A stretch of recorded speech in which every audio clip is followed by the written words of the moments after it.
I never received an allowance. What do you mean?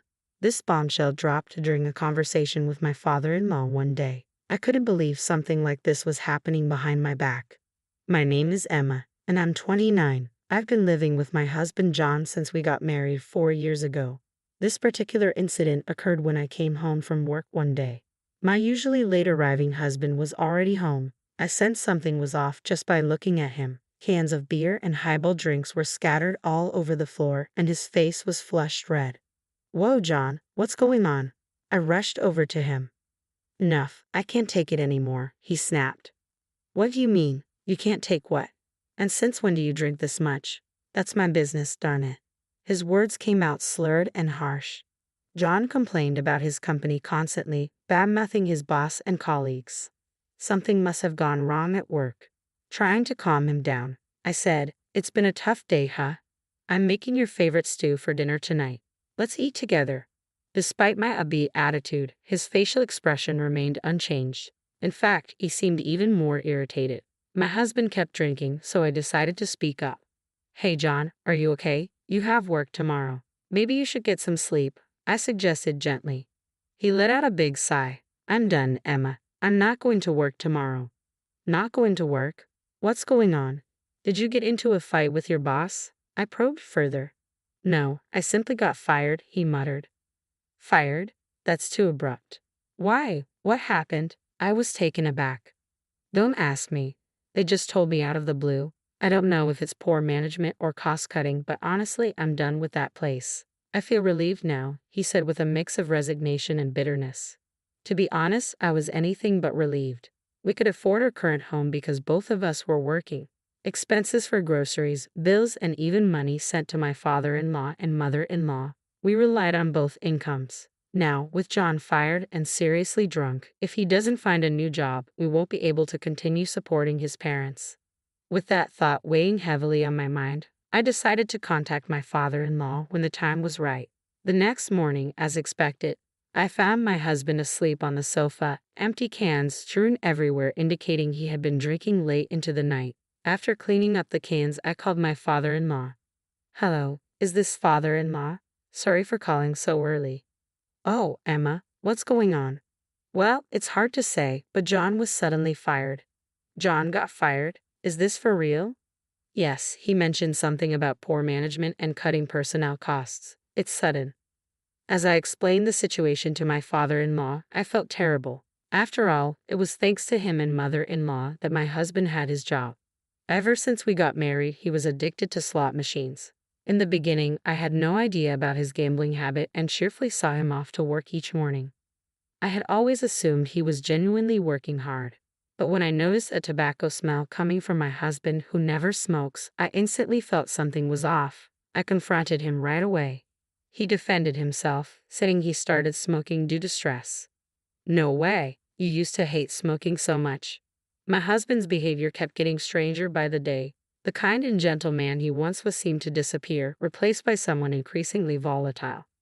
One day, he stopped hiding the fact that he was going to the casino. Even worse, he started pouring his entire salary into gambling savings. He didn't care about skipping work anymore. All that mattered was whether he won or lost that day. "Hey, are you really not going to work anymore?" "Shut up. It's none of your business. I'm using my own money, so stay out of it." He rudely dismissed me and hurried out of the house.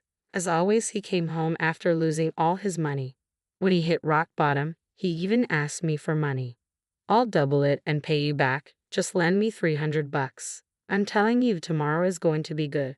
You can't keep borrowing money when your husband is in trouble. His character keeps changing due to gambling. The gentle husband I once knew is long gone. Eventually, he started borrowing money just to gamble. I finally lost it at this point. "Wait, what are you doing? Borrowing money to play slots is absurd, don't you think?" He doesn't show any sign of remorse, no matter how much I press him. In fact, he gets defensive and blames me. "It's your fault, I had to borrow money." "What? I had to take out a loan because you wouldn't lend me money." This guy is totally addicted to gambling. If I don't stop him now, we'll go bankrupt. "Are you kidding me? I didn't refuse to lend you money because I wanted you to quit playing slots. I'm covering all our living expenses since our savings are gone, and you still blame me." Just lend me the money, I'll win at the slots and prove it. Just listen to me. Have you ever hit a big win? I don't think so. Stop chasing illusions and face reality. Stop interfering with my entertainment. I wish you would at least stay within the bounds of reason. But my husband was fully addicted to gambling. This reckless behavior was tearing our marriage apart. No matter how much I tried to get through to him, he wouldn't listen. I was starting to lose hope. Days became long as I was consumed by my worry. It was my father-in-law and mother-in-law who finally stepped in and set him straight. Do you even realize you have a family? You're racking up debt over slot machines. Apologize to Emma now. Yeah, you have an amazing wife, and you're ruining it. If you keep this up, she'll divorce you. Father-in-law and mother-in-law scolded him time and again, stressing the importance of marriage and family. Finally, he broke down and apologized. Emma, I'm really sorry. I swear no more slot machines. Please forgive me. Afterwards, my father-in-law said to me, Emma, what our son did is inexcusable. We've also put you through so much. If you can, please find it in your heart to forgive him just this once. Seeing the desperation in my in-law's apology, I decided to give my husband another chance. From there, it was father-in-law and mother-in-law who took on his debt and even helped him find a new job until he got his finances stable. They even sent us living expenses.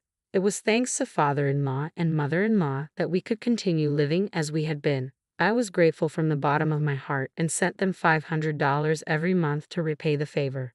But now, if my husband loses his job, we won't be able to send them anything. I apologized to father-in-law over the phone. Father-in-law, I'm really sorry. I can't believe this is happening while I'm still here. Don't worry about it. It's the company's decision, right? You're not at fault. Father-in-law's kind words touched me deeply. However, I still had to break more difficult news. So, I'm really sorry, but I don't think we can continue sending money to you and mother-in-law anymore. Then father-in-law said in a puzzled tone, a remittance? I never received anything like that, you know. My mind went blank at father-in-law's response. You mean you didn't get the money I've been sending every month?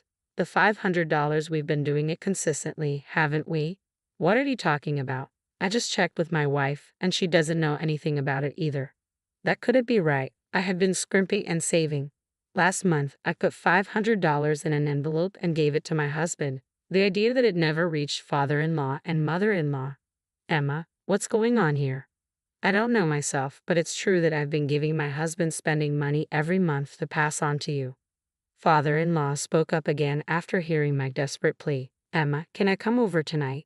Let's keep this between us for now, okay? All right, I had definitely been giving my husband the $500. If it hadn't reached father-in-law and mother-in-law, there's only one explanation, my husband. I can't believe this. He must have been using the money for himself. Unforgivable. I'll make him confess everything, and he will face the consequences. An hour later, father-in-law and mother-in-law showed up at our house. When they walked into the living room, my husband looked surprised. Dad, Mom, what are you doing here? He was clearly rattled, and it was obvious he was hiding something. John, is there something you'd like to tell us? Father-in-law indirectly confronted him, but my husband pretended not to know. What are you talking about? Emma must be as confused as I am. Could you just leave? I couldn't take it anymore and yelled at my husband. Stop using me. Just tell the truth now. My husband looked at me with wide eyes. What are you talking about? Don't play dumb. What happened to the money I've been giving you to pass on to your father and mother? I've been giving it to you every month for the past 2 years. Where did it all go? It's not what you think, Emma. There's a reason for this. A reason. Do tell. Where did that money vanish to? Explain it in a way we'll understand. Go on. My husband's face turned increasingly pale, his earlier bravado gone. He couldn't say anything. Finally, realizing he couldn't lie his way out, my husband opened his mouth. I'm sorry. Actually, I've been using it on slot machines. What? Slot machines? You've got to be joking. It was the last thing I wanted to hear. Even after everything that happened in the past, he was gambling again. I can't believe this. You promised you'd never touch slots again. We decided to send money to your parents as a way to make amends for all the trouble you've caused them. What are you thinking?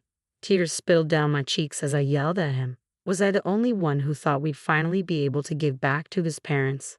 My vision blurred from the tears. His mother gently patted my back. Just to confirm, is it true that you got laid off due to company reasons? She'd asked. At his father's question, my husband visibly flinched. Yes, it's true, he admitted. John, if there's a time to correct the record, it's now. If we find out you're lying. His father's voice trailed off. Before his father could finish, my husband hurriedly apologized. I'm sorry. The truth is, I was fired due to my poor work performance. It wasn't due to company downsizing or cost cutting. I was speechless at my husband's words, completely dumbfounded. His father-in-law quickly pressed on. What do you mean by poor work attitude? What the heck have you been doing? Actually, they found out I've been skipping work to go to the casino, my husband confessed. This is hopeless, I thought. The moment I heard that, everything felt utterly ridiculous. I had forgiven his past and decided to start fresh to support each other. What was all my effort for? Are you kidding me? His dad exploded in anger. How many times do we have to say it? Grow up and act responsibly, especially when you have a family. And yet you pull this stupid stunt again. Beside me, his mom quietly wept. I couldn't even shed a tear. All I could do was look at my pathetic husband, who just kept apologizing. Facing the enraged father-in-law, my husband kept making excuses without end. But I'll do better at my next job, okay? It was just bad luck this time. That's it. Let's get a divorce. The words slipped out unconsciously. What? Emma, divorce? You're joking, right? My distraught husband looked at me. A joke? You think I'm joking in this situation? But isn't divorce a bit extreme for this? I exploded with pent-up anger. Do you even understand what you've done? It's no different than embezzlement. My voice quivered with anger. It's too late. You've betrayed us twice. I have no confidence in spending my life with someone like that. We're getting a divorce. I can't believe this, his dad, who had been watching, nodded in agreement. We don't consider you our son anymore. From now on, we cut our parental ties. What? Wait a minute, Emma. Mom, Dad, you're joking, right? Forgive me, please. My husband pleaded through his tears. Their minds were made up. There was no turning back.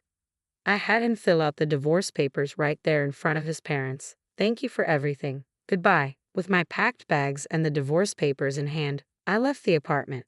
Emma, wait. Let's talk this over one more time. I won't do it again. I promise. Wait for me, Emma. He screamed after me the entire time, but I never looked back. It seemed his parents had the same resolve. They moved far away right after this incident, making sure he couldn't rely on them anymore. I haven't kept tabs on him since. Rumor has it the debts from his gambling have piled up, and he's in a tight spot now, apparently scraping by and running away from creditors. Hearing about his predicament doesn't stir any feelings in me. It's all his own doing. On the other hand, I've been living a fulfilling life. I still maintain a good relationship with his parents. We even meet up for meals during my days off. Marrying him was a mistake, but meeting such wonderful in-laws has become a treasure for me. Going forward, I want to give back to